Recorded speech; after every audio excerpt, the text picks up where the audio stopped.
Hello viewers, welcome to computer বন্ধু channel.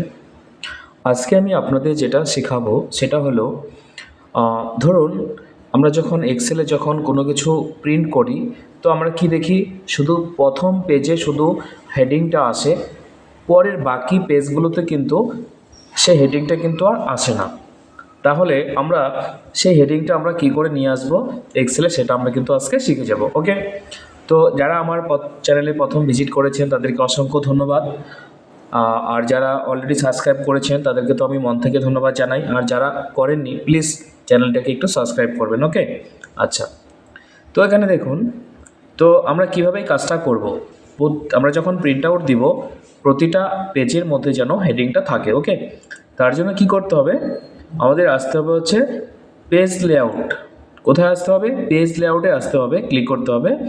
সেখান থেকে আমরা যাব হচ্ছে প্রিন্ট টাইটেল। কোথায় যাব? এই প্রিন্ট টাইটেলে যাব। যাওয়ার পর এখানে দেখবেন যে row to repeat at top কি আছে, যে rows to repeat and top, যে আমি টপের মধ্যে মানে কি রিপিট চাচ্ছি সেটা আমাকে এখানে সিলেক্ট করতে হবে। তো এখানে আমরা ক্লিক করব। এবার ক্লিক করে পাশে এই যে ক্লিক করব, এখানে অপশনটার পাশের অপশনে ক্লিক করব। এবার আমাদের যেটা টপে চাই সেটা আমি এখান থেকে কী করব, সিলেক্ট করব। এই যে আমি প্রথম হেডিংটা কী করলাম, এখান থেকে পুরো সিলেক্ট করে দিলাম। ওকে, তারপর আবার এখানে এই অপশনে ক্লিক করব। ক্লিক করার পরে জাস্ট কী করব, এখান থেকে পুরো ওকে করে দিলাম। হলো।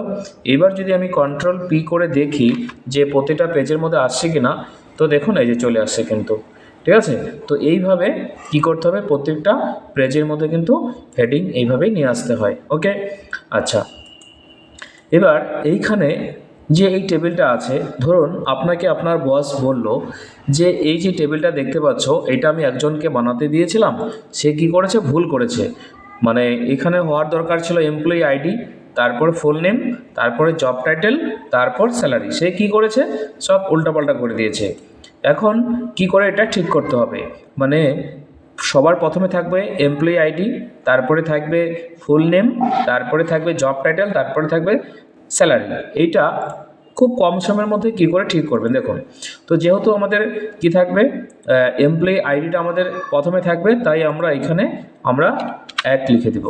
তারপরে কি থাকবে, তারপরে এই ফুল নেমটা থাকবে 2 নম্বর কলামে, তো এখানে আমরা কি করব, 2 লিখে দেব। ওকে, আচ্ছা, তারপরে জব টাইটেল থাকবে 3 নম্বর কলামে, তাই এখানে আমরা 3 লিখে দিলাম। তারপরে স্যালারি থাকবে সবার শেষে, স্যালারিটাকে আমরা কি করে দিলাম, এখানে স্যালারিটাকে আমরা এখানে 4 করে দিলাম। ওকে, আচ্ছা, তো এখন আমরা কি করব, পুরো টেবিলটাকে আমরা এখন সিলেক্ট করব। ওকে, আচ্ছা, পুরো টেবিলটাকে সিলেক্ট করার পর আমরা এখান থেকে চলে আসবো কোথায়, যে উপরে যে মেনু আছে ডেটা মেনু, সেই ডেটা মেনুতে আমরা ক্লিক করব। ওকে, আচ্ছা, ডেটা মেনুতে ক্লিক করার পর এখান থেকে আমাদের আসতে হবে কোথায়, শর্টে আসতে হবে, এই শর্ট টুলে আসতে হবে। আসলো, শর্ট টুলে আসার পর এখানে দেখবেন যে কি আছে, অপশন আছে। হ্যাঁ, এই অপশনে ক্লিক করতে হবে। ক্লিক করার পর এটা হয়তো শর্ট টপ টু বটম থাকবে, এটা আমাদের করতে হবে শর্ট লেফট টু রাইট। ঠিক আছে, সব লেফট টু রাইটে আমরা এখানে ক্লিক করব। ক্লিক করার পরে এখানে কি করব, ওকে করব। ঠিক আছে, আচ্ছা, তারপর এখানে আমরা যে রো দেখতে পাচ্ছি শর্টিং করব আমরা কিভাবে, আমরা রো 1 আমরা এখানে সিলেক্ট করব, রো ওয়াইজ আমরা শর্টিং করতে যাচ্ছি, আর এখানে অর্ডার থাকবে স্মলেস্ট টু লার্জেস্ট। ওকে, এবার আমরা কি করব, এটাকে আমরা যখনই আমরা ওকে করব দেখব এটা কিন্তু আমাদের পুরো একদম সিরিয়াল হয়ে যাবে। তো আমরা এখানে ওকে করে দিলাম। দেখুন, প্রথম employee ID, full name, job title, ঠিক আছে, তারপরে কিন্তু স্যালারি কিন্তু চলে আসছে। এবার আমরা প্রথম রোটাকে আমরা এখান থেকে ডিলিট করে দিতে পারি, বা আমরা এখান থেকে প্রথম রোটাকে ডিলিট করে দিলাম। ব্যাস, হয়ে গেল আমাদের টেবিলটা এভাবে কমপ্লিট। ঠিক আছে, তো আজকে এতটুকুই। ধন্যবাদ, ভালো থাকবেন।